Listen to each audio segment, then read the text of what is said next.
Hey guys, so today I'm gonna be doing some cheer up things because a lot of things I've been doing are fairly depressing, saddening.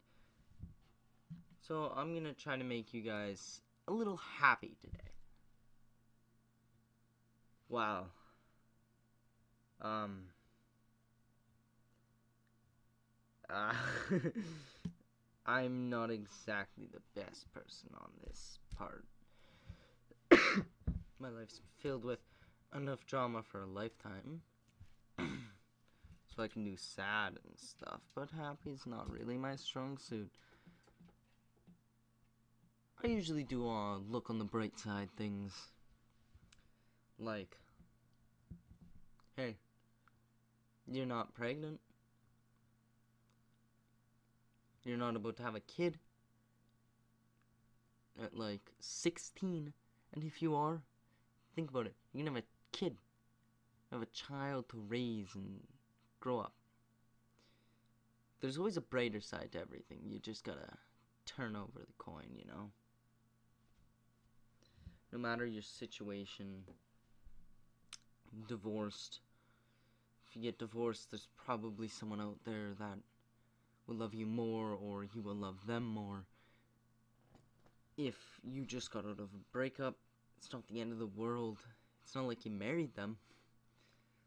They were probably not the one if you guys didn't stay together. I know there's probably a lot of things going on in your life right now, and they're probably gonna be freaking you out, and it's gonna be a little weird at first, but you're gonna get used to them. I'm at a point in my life where a lot of things are changing. I'm about to go off to college. I lost all my friends, and my best friend moved away, and I'm kind of all alone right now. I'm starting this, and I'm gonna be going off to LA this summer to try to start anything I could. Anything, an acting career, a singing career, like anything. I'm just gonna take a shot at it. If it doesn't work, I'll just come back. That's what I'm doing this summer. Just taking a shot in the dark. It's probably not gonna do anything, but you know, you always gotta take a shot to live the life you want to. Look at your life and look how it's been so far, and instead of looking at the bad moments, because they're always the moment that you will jump to first, think of the moments that you enjoy. It'll be hard at first to think of them, but then once you start thinking of a few of them, you'll start remembering them, and you'll get in a happy mood, and maybe you'll get some very nice memories where you might start to cry. Whether it be some fond old memories when you were a child, or when just last week when someone passed away, but you got to spend the day with them, and it was terrific. Don't look at the bad in your life, look at the good. The good you've done with your life, the people you've helped, things you've done. Look at the good moments, not the bad. Because there will always be bad moments. And you will always remember your worst moments when you're most helpless.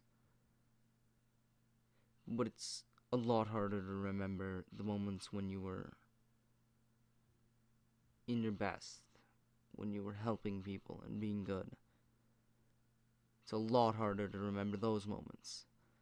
So just think back to a time when you helped someone else out, and just think about that moment and what you did. And think about how lucky you were to be able to do that.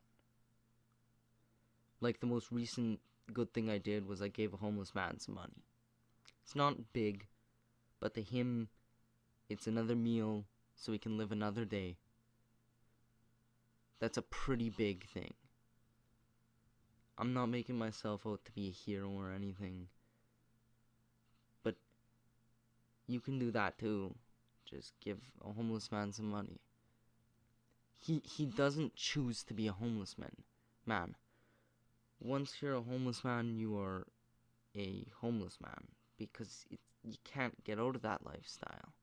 Because no one's gonna hire a man who's been wearing the same shirt for 3 weeks and has a scraggled beard because he doesn't have a razor, and looks sick because he's been living off the streets with barely any food. No one's gonna want to hire that man. So he can't make money. So he relies on other people to give him money so he can afford to eat. He's stuck there. And the least you could do is help him. That is the most recent good thing that I've done that I can remember. I can't really remember a good thing I did before that. But, I'm starting a whole new leaf. I'm turning my life around, and I'm getting it going on the right track. That means healthier eating, which really sucks. That means daily workouts and fitness, which that sucks. I have to start doing this YouTube thing so I don't go completely psychotic again and try to kill myself. This is actually better than any therapy and a lot cheaper. One session costs $237. I just had to pay for a microphone, which costed $100, but it came with an editing software that doesn't work. That would have costed me $50 if I bought it. Anyways. You just have to look at the good in your life, not the bad. Because if you look in a bush of blueberries, you can always find bad blueberries. But it takes some time to look and find the good ones. And it's worth it. Trust me. I'm not saying you have to be a born-again Christian. I'm not saying you have to switch your religion, that any religion is right or wrong, because that doesn't define the person. Just because you're Christian doesn't mean you're a good person. But that also means just because you're an atheist doesn't mean you're a bad person. Just because you believe in science doesn't mean you're smart. Just because you cook food doesn't mean you're good at it. I think you can see my pattern there. Just because you do something doesn't mean you are good at it or are it. You don't have to be, though. If you're a Christian, you don't have to be a good person. If you're a chef, you don't have to be a good chef. But if you want to be a good Christian, you have to be good. If you want to be a good chef, you have to be good at it. If you want to be a human being, you have to respect other human beings and what they think. A good person respects other people's opinions. And if there was a God, I'm not saying there is or isn't, that's how we'd want it. For you to respect what other people's opinions are. Because if God created us, don't you think he would have had a set path for every single one of us? And if he had a set path for us, don't you think he would have expected some of us not to believe in him? Yet he's not doing anything about it. It's your life. Live it how you want to. And don't tell others how to live it.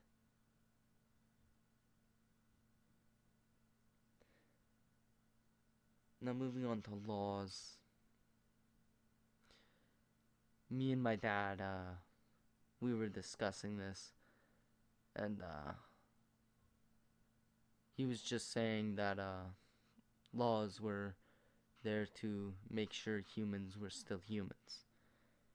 And I looked at him and I said, humans will always be humans. All laws do is draws two imaginary lines and says if you step out of these, you're not human and you're not one of us.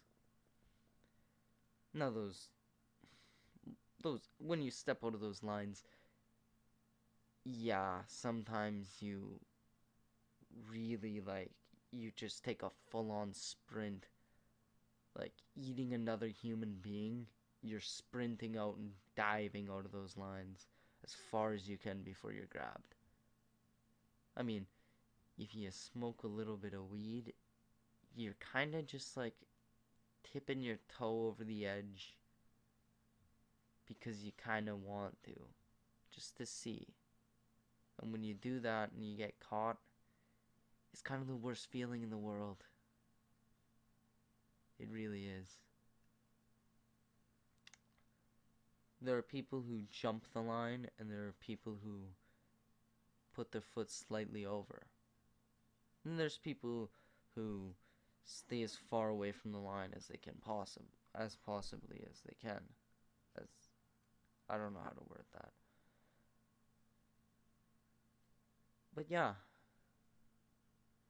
Sometimes you gotta live life and just kind of dip your toe over the edge.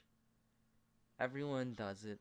They just want to know why it's there and what would happen if they did tip their toe over that line.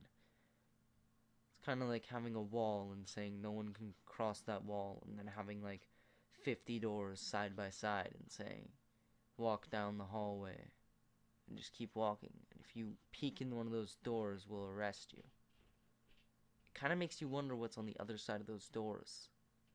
Sometimes you just want to peek through. And all the other doors have different sentences, which ones you open. It's just... humans are curious. And we're not good when you put something in front of us and say don't do it. The law is there. Humans are going to break it. What I say is a lot of cops tend to let people go on minor offenses and just say go. Like, go ahead. We're gonna let you off with a warning this time. The next time you're not gonna be so lucky. But the thing is, that cop's probably not gonna run into that person again. And yet that person might run into a different cop and they might let them off. Or maybe it's your first time and they don't give you a break. So what I have an easy solution to it is you record their name into the system. But it doesn't count for anything. You don't get a criminal record or anything. They just track down the name and say, this is the law they broke, they were let off with a warning. But no career person can take that and look at it. No one except for another police officer. That way, they just have to take up the name, see that they already got a warning, and they can cuff them. Now, speeding, sometimes it's legit, sometimes it's not. You make up excuses. Yeah. Same for that. But I think you should be given a few warnings on speeding, unless if you're really speeding. There goes my ADD. Completely got off topic. Well, I guess that was a feel-good moment. 15 minutes of me talking about utter nonsense. Okay. Anyways, bye.